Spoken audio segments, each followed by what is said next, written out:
अरे सब कर से नुरा एक ही रे होए,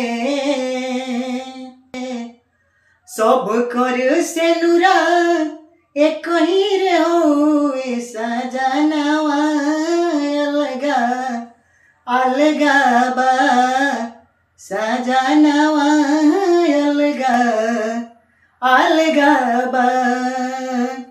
अरे केहू बसे नगरया, केहू बसे टोला, आ सब कर बियाह यही सेनुरे से होला।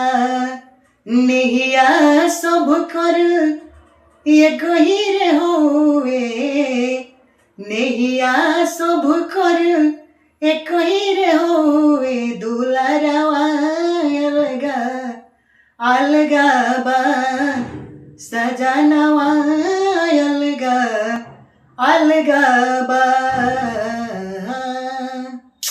तो नमस्ते प्रणाम, हर हर महादेव, जय भोजपुरी, जय भोजपुरिया समाज।